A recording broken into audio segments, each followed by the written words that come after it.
परिचय। बच्चों, हमने पौधों के बारे में बहुत सारी बातें जान ली हैं। अब हम पौधों में श्वसन के बारे में सीखेंगे। श्वसन वृद्धि, प्रजनन एवं जीवन की अन्य गतिविधियों हेतु ऊर्जा उत्पन्न करने के लिए शर्करा दहन की एक प्रक्रिया है। यदि ऑक्सीजन उपस्थित है तो ये ऑक्सी श्वसन कहलाता है। यदि ऑक्सीजन उपस्थित नहीं है तो ये अनाक्सी श्वसन कहलाता है। और किण्वन में ग्लाइकोलिसिस के विखंडित उत्पाद का उपयोग किया जाता है। लैक्टिक अम्ल किण्वन में लैक्टिक अम्ल बनता है, जबकि एल्कोहल किण्वन में एथेनॉल बनता है। इसलिए इस पूरे मॉड्यूल में हम पौधों में श्वसन के बारे में जानेंगे।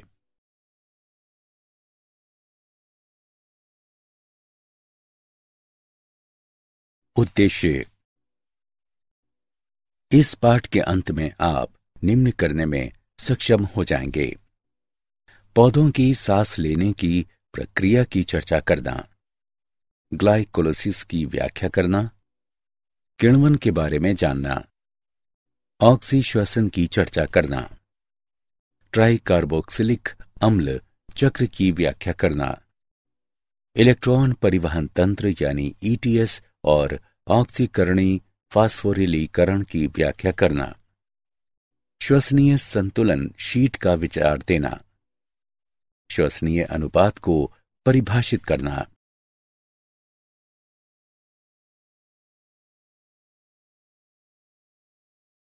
क्या पादप सांस लेते हैं? इस प्रश्न का कोई परोक्ष उत्तर नहीं है। पौधों में श्वसन ऑक्सीजन का उपयोग और कार्बन डाइऑक्साइड को मुक्त करना है।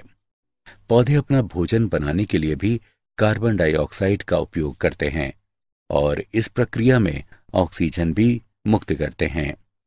ये प्रक्रिया प्रकाश संश्लेषण कहलाती है। पौधों में श्वसन के लिए कोई विशिष्ट अंग नहीं होते हैं, लेकिन इनमें रंध्र और वात रंध्र पाए जाते हैं। पौधों में श्वसन ऑक्सीजन का उपयोग है, जो ग्लूकोज के साथ जुड़कर कार्बन डाइऑक्साइड, जल और ऊर्जा उत्पन्न करती है। ग्लूकोज के दहन से कार्बन डाइऑक्साइड, जल और ऊर्जा प्राप्त होती है।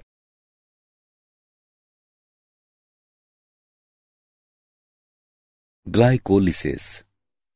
ग्लाइकोलिसिस के दौरान एक ग्लूकोज अणु पायरुविक अम्ल में टूट जाता है और एटीपी के रूप में ऊर्जा मुक्त करता है। ग्लाइकोलिसिस के चरण। ग्लूकोज हेक्सोकाइनेज एंजाइम की उपस्थिति में एटीपी द्वारा ग्लूकोज 6 फॉस्फेट में फॉस्फरीकृत हो जाता है। इस अभिक्रिया में एक एटीपी का उपयोग किया जाता है। ग्लूकोज 6 फॉस्फेट फॉस्फोग्लूकोज आइसोमरेज एंजाइम की उपस्थिति में अपने समावयवी फ्रुक्टोज 6 फॉस्फेट में परिवर्तित हो जाता है। फ्रुक्टोज 6 फॉस्फेट फॉस्फोफ्रुक्टोकाइनेज एंजाइम की उपस्थिति में एटीपी द्वारा फॉस्फरीकृत हो जाता है। इस प्रकार फ्रुक्टोज 1,6 डाइफॉस्फेट बनता है और एटीपी के एक और अणु का उपभोग किया जाता है। अब फ्रुक्टोज 1,6 डाइफॉस्फेट एल्डोलेज एंजाइम की क्रिया द्वारा 3 कार्बन शर्कराओं डाइहाइड्रोऑक्सी एसीटोन फॉस्फेट यानी DHAP एवं 3 फॉस्फोग्लिसरल्डिहाइड यानी PGAL में 2 अणुओं में विभक्त हो जाता है। डाइहाइड्रोऑक्सी एसीटोन फॉस्फेट यानी DHAP ट्राइओस फॉस्फेट आइसोमरेज एंजाइम की क्रिया द्वारा PGAL में बदल जाता है। अब 3 फॉस्फोग्लिसरल्डिहाइड 3 बाइफॉस्फोग्लिसरेट में बदल जाता है और NAD+ से NADH+ H+ भी बनाता है। 3 बाइफॉस्फोग्लिसरेट अब 3 फॉस्फोग्लिसरिफ अम्ल में बदल जाता है और ये ADP से ATP भी उत्पन्न करता है। 3 फॉस्फोग्लिसरिक अम्ल 2-फास्फोग्लिसरेट में बदल जाता है और उसके बाद 2-फास्फोग्लिसरेट फास्फोइनोल पायरुवेट अम्ल में बदल जाता है तथा साथ ही जल मुक्त करता है और अंत में फास्फोइनोल पायरुवेट पायरुविक अम्ल में बदल जाता है और एडीपी से एटीपी भी उत्पन्न करता है।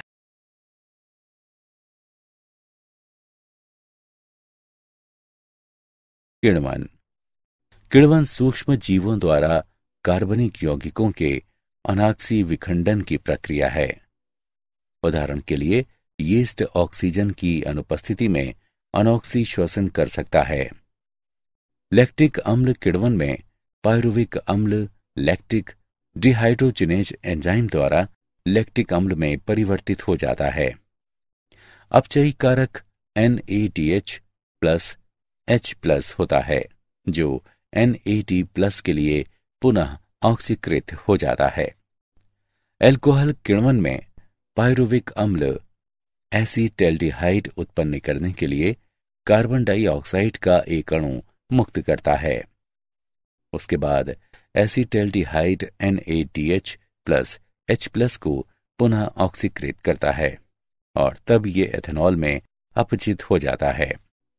पायरुविक अम्ल डीकार्बोक्सिलेज और एल्कोहल डिहाइड्रोजिनेज एंजाइम इन अभिक्रियाओं को उत्प्रेरित करता है।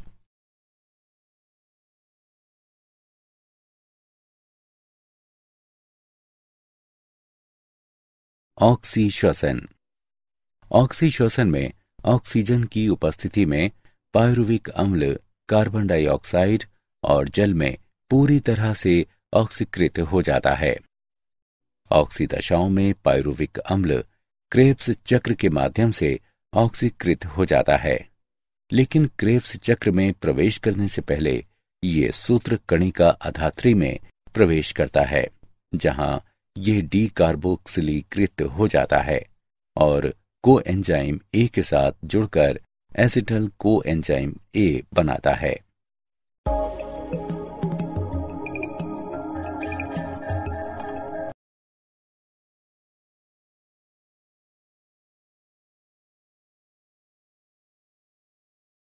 ट्राइकार्बोक्सिलिक अम्ल चक्र।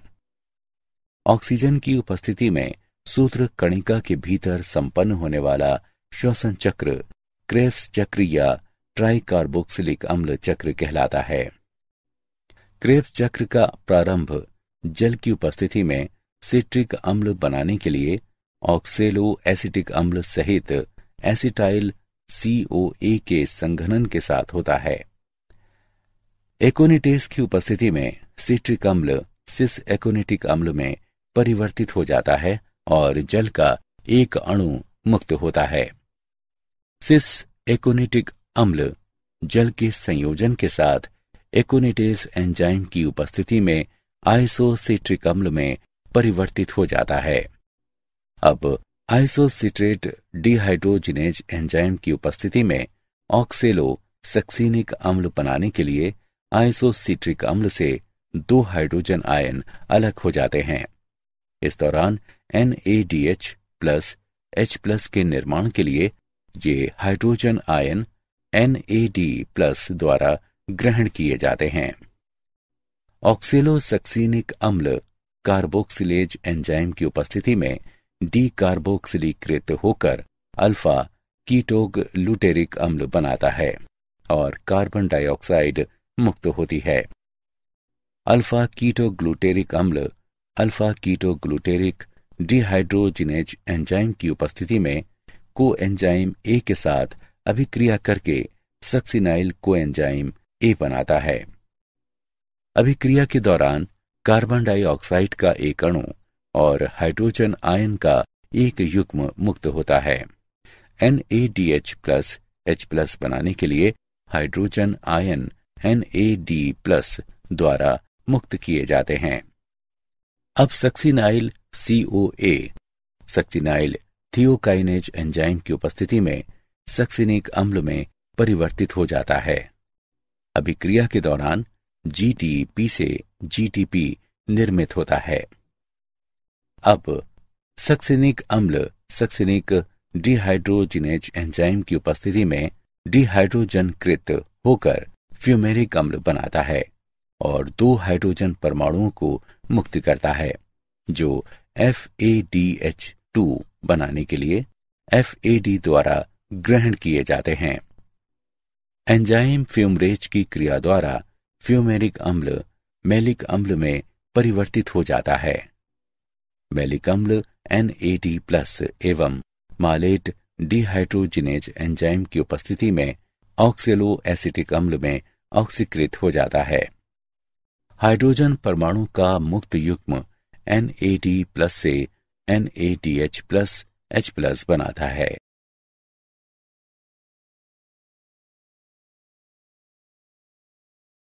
इलेक्ट्रॉन परिवहन तंत्र यानी ETS तथा ऑक्सीकरणी फास्फोरिलीकरण।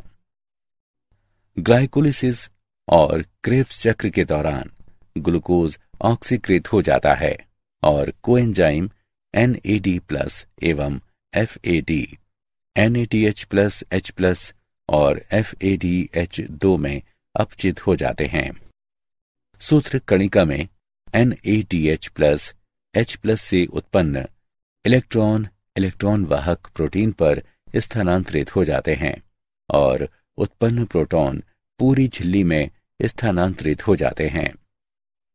इलेक्ट्रॉन वाहक प्रोटीन द्वारा चयनित इलेक्ट्रॉन साइटोक्रोम से निकलकर इलेक्ट्रॉन परिवहन श्रृंखला में साइटोक्रोम की ओर स्थानांतरित होते हैं और ज्यादातर प्रोटॉन पूरी झिल्ली पर स्थानांतरित हो जाते हैं। अब इलेक्ट्रॉन साइटोक्रोम C द्वारा साइटोक्रोम C ऑक्सीडेज कॉम्प्लेक्स पर स्थानांतरित किए जाते हैं और साइटोक्रोम C ऑक्सीडेज कॉम्प्लेक्स प्रोटॉनों को भी झिल्ली के बाहर स्थानांतरित करता है। अब इलेक्ट्रॉन अंतस्थ इलेक्ट्रॉन ग्राही कहलाने वाली ऑक्सीजन तक स्थानांतरित किए जाते हैं और उत्पाद के रूप में जल बनता है। सूत्र कणिका की पूरी झिल्ली में प्रोटॉन का स्थानांतरण प्रोटॉन प्रवणता निर्मित करता है और प्रोटॉन जो एक विशिष्ट चैनल प्रोटीन के माध्यम से माइटोकॉन्ड्रियल अधात्री से पुनः प्रवेश करते हैं, ATP सिंथेज कहलाते हैं। पुनः प्रवेश करने वाले प्रोटॉन ADP और फॉस्फेट से ATP संश्लेषित करते हैं। इस क्रियाविधि के माध्यम से ATP का निर्माण ऑक्सीकारी फास्फोरिलीकरण के रूप में जाना जाता है।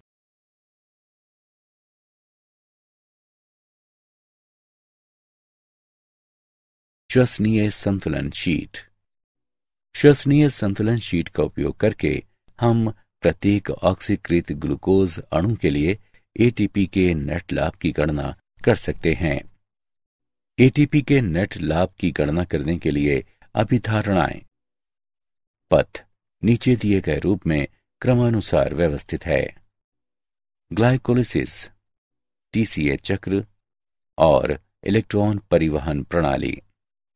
ग्लाइकोलिसिस के दौरान संश्लेषित NADH सूत्र कणिका में प्रवेश करता है, जिसका ऑक्सीकारी फास्फोरिलीकरण में उपयोग किया जाता है।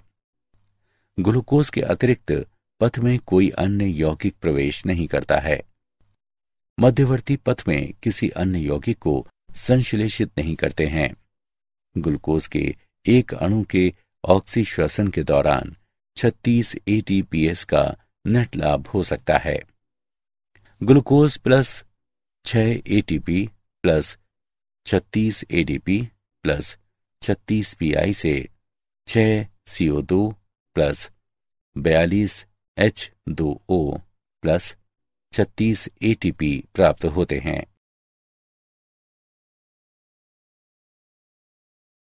एम्फीबोलिक पथ। प्रायः कार्बोहाइड्रेट का उपयोग श्वसन की क्रियाधार के रूप में किया जाता है। श्वसन में प्रवेश करने से पहले कार्बोहाइड्रेट सबसे पहले ग्लूकोज में परिवर्तित होते हैं।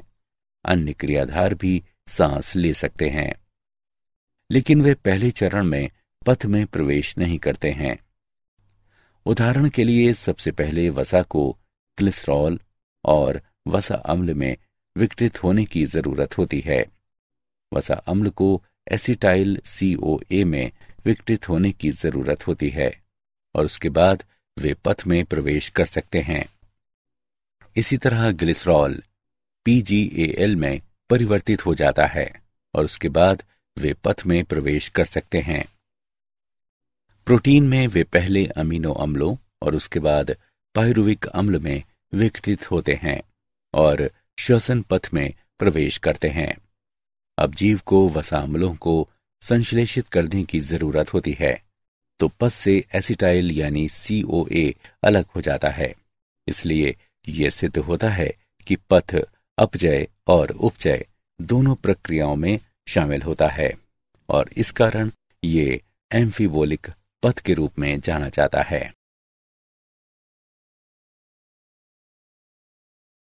श्वसनीय अनुपात। ऑक्सी श्वसन में ऑक्सीजन का उपभोग किया जाता है और कार्बन डाइऑक्साइड बाहर मुक्त की जाती है। ऑक्सी श्वसन में मुक्त की गई कार्बन डाइऑक्साइड और उपभोग की गई ऑक्सीजन का अनुपात श्वसनीय अनुपात कहलाता है। RQ बराबर मुक्त हुई CO2 का आयतन बटे उपयोग की गई ऑक्सीजन का आयतन। श्वसनीय अनुपात का मान श्वसनीय क्रियाधार पर निर्भर करता है।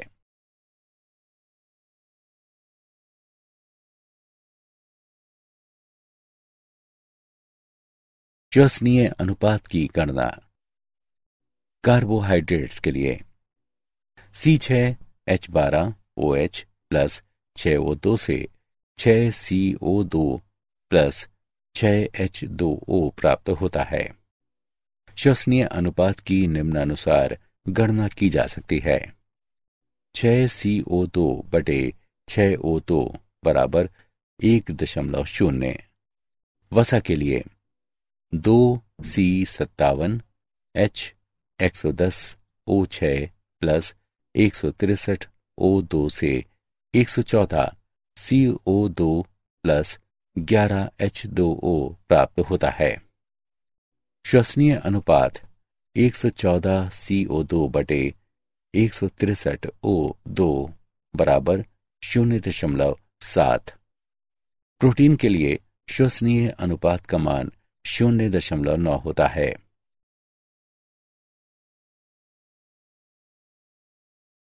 क्या आप जानते हैं यीस्ट की 500 से अधिक प्रजातियां होती हैं। यीस्ट बियर में स्वाद एवं सुगंध मिश्रित करने के लिए जिम्मेदार होता है।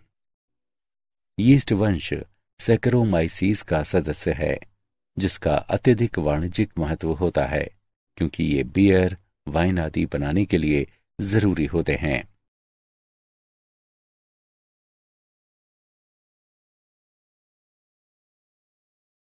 सारांश। आइए हमने जो कुछ सीखा है उसे संक्षेप में दोहराएं। पौधों में श्वसन ऑक्सीजन का उपयोग है, जो ग्लूकोज के साथ जुड़कर कार्बन डाइऑक्साइड, जल और ऊर्जा उत्पन्न करती है। ग्लाइकोलिसिस के दौरान एक ग्लूकोज अणु पायरुविक अम्ल में टूट जाता है और ATP के रूप में ऊर्जा मुक्त करता है। किण्वन सूक्ष्म जीवों द्वारा कार्बनिक यौगिकों के अनाक्सी विखंडन की प्रक्रिया है। ऑक्सी श्वसन में ऑक्सीजन की उपस्थिति में पायरुविक अम्ल कार्बन डाइऑक्साइड और जल में पूरी तरह से ऑक्सीकृत हो जाता है। ट्राई कार्बोक्सिलिक अम्ल चक्र ऑक्सीजन की उपस्थिति में सूत्र कणिका के भीतर संपन्न होने वाला श्वसन चक्र है और ये क्रेब्स चक्र भी कहलाता है।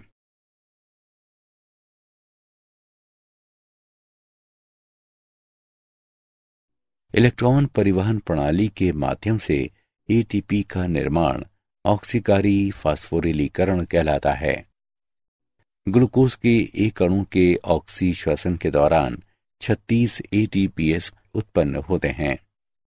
श्वसन पथ एफिबोलिक पथ है। ऑक्सी श्वसन में मुक्त की गई कार्बन डाइऑक्साइड और उपभोग की गई ऑक्सीजन का अनुपात श्वसनीय अनुपात कहलाता है।